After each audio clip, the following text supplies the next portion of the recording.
Hello दोस्तों, बात है 1857 की।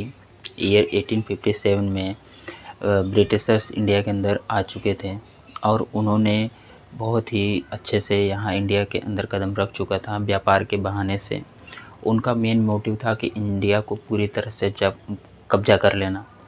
और इंडिया का क्लाइमेट ऐसा था, इसकी जलवायु ऐसी थी कि यहाँ पे हर तरह के फसल क्रॉप्स वगैरह ये सारी चीज़ें उपलब्ध थी, है ना। तो मेन रीज़न इनका यही था कि इंडिया पर आया। और इंडिया के जो लोग हैं, इंडिया के लोग उस समय एजुकेटेड नहीं होते थे। उस समय के इंडिया के लोगों का जो एजुकेशन लेवल था बहुत ही ख़राब था, गरीबी थी।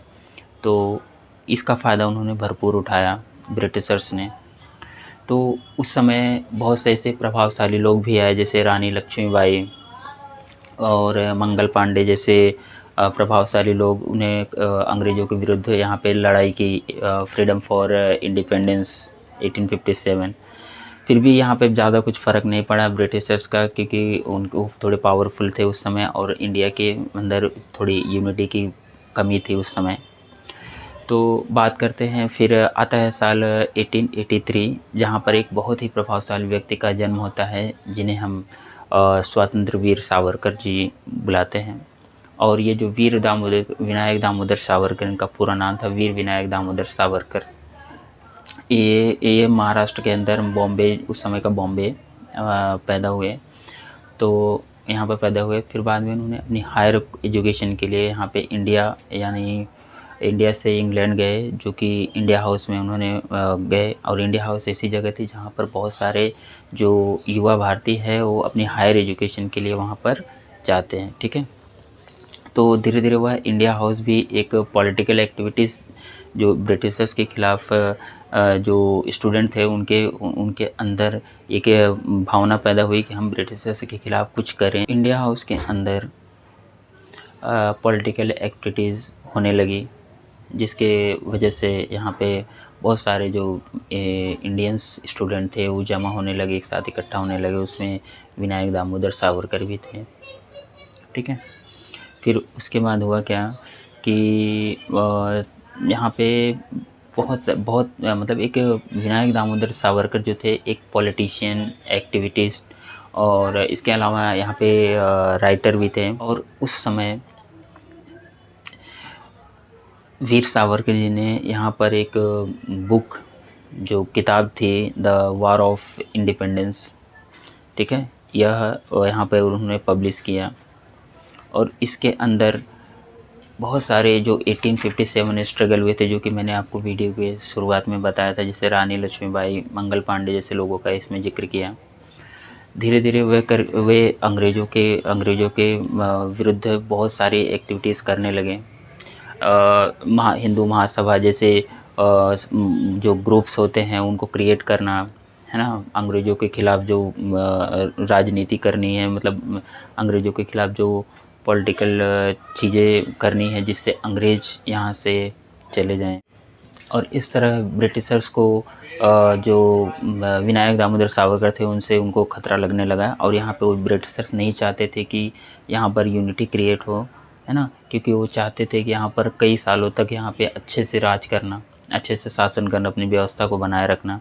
और वो यही नहीं चाहते थे कि कोई भी ऐसे आंदोलनकारी जो कि उनको प्रॉब्लम क्रिएट करे उनके लिए, वो उनको यहाँ से हटाना चाहते। फिर ईयर 1910 में इनको अरेस्ट कर लिया जाता है, ब्रिटिशर्स उनको अरेस्ट कर लेते हैं। बाद में वो भागने की कोशिश भी करते हैं, जो कि फ्रेंच ऑफिसर्स थे उनके द्वारा वो वापस से उनको पकड़ लिया जाता है। वे ऐसा नहीं चाहते थे कि इंडिया के अंदर ऐसा कोई भी क्रांतिकारी आए, ठीक है। तो उन्होंने क्या किया कि विनायक दामोदर सावरकर को सेलुलर जेल भेज दिया। सेलुलर जेल एक ऐसी जेल थी जो कि अंडमान निकोबार जो आइलैंड है वहाँ पर स्थित है, ठीक है। और वहाँ से भागने का मतलब कोई चांस नहीं, इम्पॉसिबल है वहाँ से भागना, ठीक है। उसे काला पानी की सज़ा भी बोलते थे।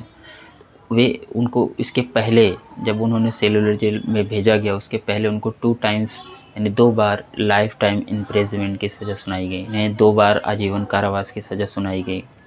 और यहाँ पर सेलुलर जेल के बाद मैं आपको बताता हूँ, सेलुलर जेल अंग्रेज़ों के द्वारा बनाया गया है कि बहुत ही उम्दा किस्म का जेल था, जहाँ पर छोटे छोटे सेल्स हुआ करते थे, छोटे छोटे कमरे हुआ करते थे। उसमें क्रांतिकारियों को, हर क्रांतिकारियों को अलग अलग कमरों में रखा जाता था। ठीक है, तो यहाँ पर उनसे 24 घंटे काम करवाया जाता था। 24 घंटे में आधे लीटर पानी दिए जाते थे। मतलब वहाँ इस तरह से वो लोग टॉर्चर करते थे कि कोई भी क्रांतिकारी अंग्रेज़ों के खिलाफ वह आवाज़ ना उठा सके। यहाँ पे फिर उसके बाद कुछ प्रभावशाली इंडियंस के द्वारा यहाँ पर पिटीशन किया गया कोर्ट में कि जो वीर सावरकर जी हैं उनको छोड़ दिया जाए। वे ऐसी कोई भी गतिविधि नहीं करेंगे, ऐसी कोई भी एक्टिविटी नहीं करेंगे जिससे ब्रिटिश गवर्नमेंट को कोई प्रॉब्लम हो। तो इस ऐसी बातों को ध्यान में रखते हुए बाद में जो ब्रिटिश गवर्नमेंट थी उन्होंने क्या किया, इनको रिलीज कर दिया 1924 में। फिर उसके बाद इन्होंने बहुत सारे ऐसे बुक्स लिखे। फिर मराठी साहित्य हिंदू सभा के यहाँ पे प्रेसिडेंट बने हैं। हिंदुत्व को एक नई परिभाषा दी कि लोगों को एक साथ रहना चाहिए। तो ये सारी चीज़ें इनके द्वारा की गई। और इनके खिलाफ बहुत सारी ऐसी जैसे असैसिनेशन ऑफ महात्मा गांधी, इनके केस में भी इनको इन्वॉल्व किया गया। लेकिन यहाँ पे जो एविडेंस थे वो प्रॉपर तरह से प्रूफ ना होने की वजह से यहाँ पे इनको छोड़ दिया गया। तो ऐसी बहुत सारी चीज़ें थी जो कि इन्होंने की।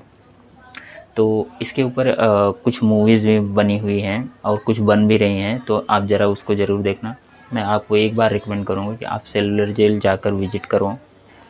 और वहाँ की एंट्री फ़ीस भी बहुत कम है। ठीक है, और बस आपको ध्यान में रखना है 26 जनवरी, 15 अगस्त और 2 अक्टूबर को वो बंद रहता है। और बाकी आप वहाँ पर जा सकते हैं, आप एक्सपीरियंस कर सकते हैं। बहुत ही अच्छी चीज़ है, आप वहाँ पे जाओ एक बार सेलुलर जेल में, आप देखो, समझो, और आपको पता चलेगा कि ब्रिटिशर्स किस तरह इंडियंस को वहाँ पर टॉर्चर किया करते थे। आपको बहुत ही अच्छा लगेगा। ओके, तो यहीं पर मैं वीडियो समाप्त करता हूँ। इसके बारे में और भी कोई भी आपको जानना है तो यहाँ पे उनके द्वारा लिखी गई जो वॉर ऑफ इंडिपेंडेंस है, आप वो बुक पढ़ सकते हैं, जिससे आपको बहुत सारी इन्फॉर्मेशन मिलेगी अबाउट इंडियंस और जो भी रिबेलियंस थे। और उसके अलावा ब्रिटिशर्स किस तरह से इंडियंस को यहाँ पे टॉर्चर किया करते थे, ये सारी चीज़ें आप उनकी बुक में पढ़ सकते हैं। उसके अलावा उनकी बहुत सारी ऐसी बुक्स हैं कि जो कि उन्होंने लिखी है, तो आप उसको भी पढ़ सकते हैं। ठीक है, तो यहीं पर मैं वीडियो समाप्त करता हूँ। और भी आपको इन्फॉर्मेटिव वीडियो के लिए चैनल को सब्सक्राइब करिए।